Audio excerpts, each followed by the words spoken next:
Die gevaar van bitterheid. Geliefdes, daar is mense wat glimlag aan die buitekant, maar binne dra hulle wonde wat nooit genees het nie. Bitterheid begin nie groot nie. Dit begin met pyn, teleurstelling, verwerping, mishandeling, verraaiing en onvergewensgesindheid. Wat eers net 'n wond was, word later 'n gif wat die hart vernietig. Die vyand weet, hy hoef jou nie altyd met sonde te vernietig nie. Soms gebruik hy pyn om jou hart hard te maak. Verbitterheid steel jou vrede, jou vreugde, jou verhouding met God en selfs jou bestemming. Daar is mense wat vanaand hier sit en sê, ek onthou nog wat hulle aan my gedoen het. Ek kan nie vergewe nie.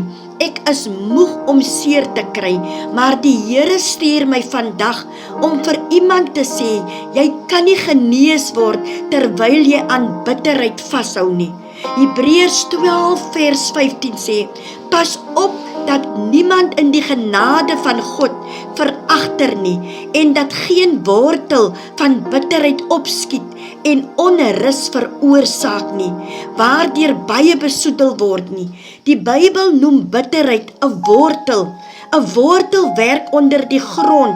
Mense sien dit nie onmiddellik nie, maar later begin dit vrug dra.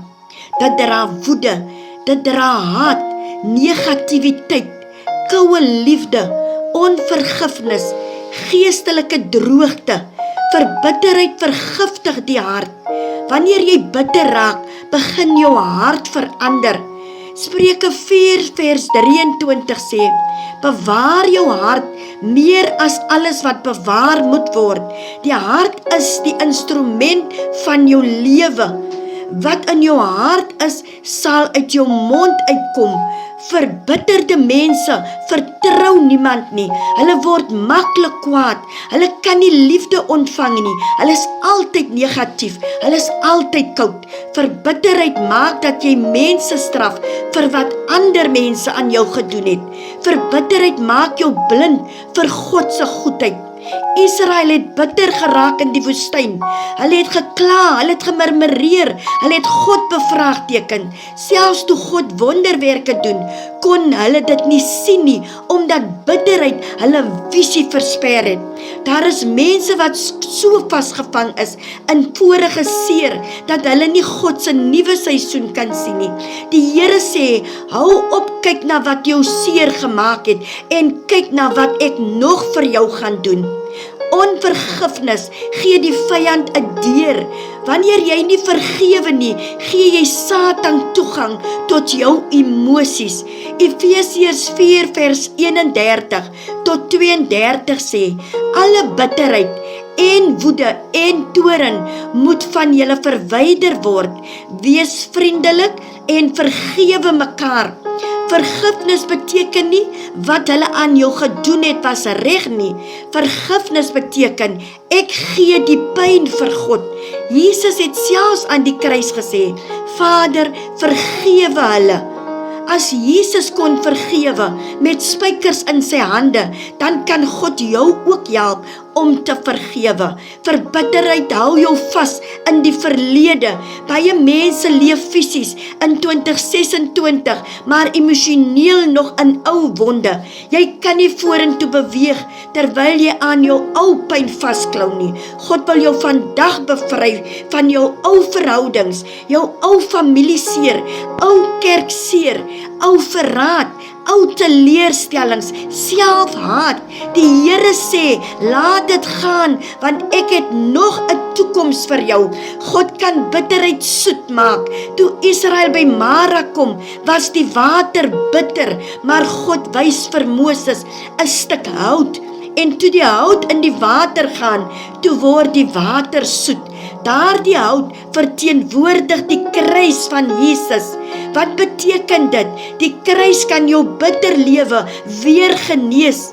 Jesus spesialiseer daarin, gebroke harte, bitter mense te genees, seer emosies aan te raak, jou vreugde terug te gee. Ek het vandag 'n profetiese woord vir iemand. Elke wortel van bitterheid word uitgeruk nou in Jesus naam. Die pyn wat jy jare dra, verloor nou sy krag.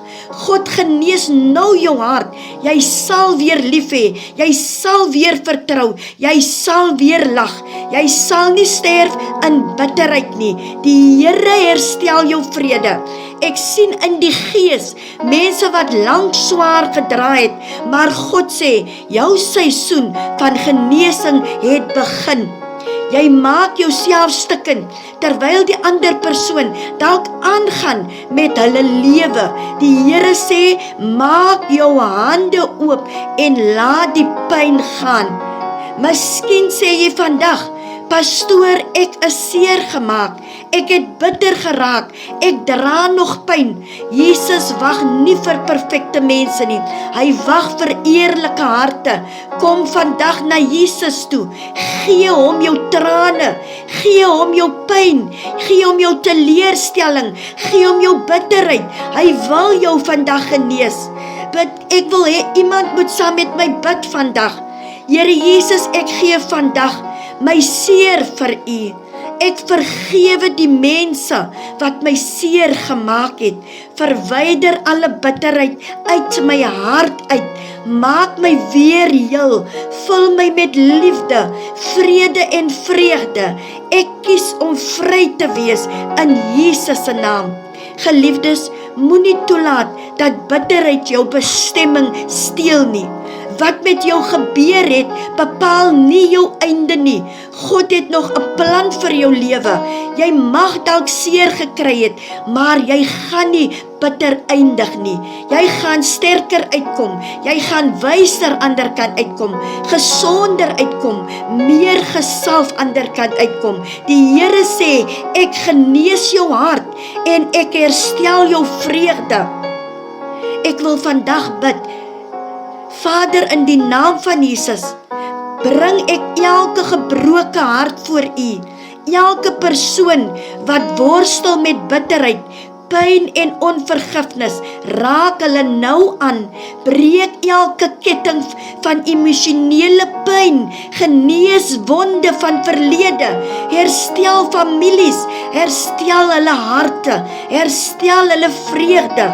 Ek verklaar oor hulle gedagtes, genesing oor hulle emosies, bevryding oor hulle harte. Mag die liefde van Jesus elke donker plek vul, in die magtige naam van Jesus Christus. Amen en amen.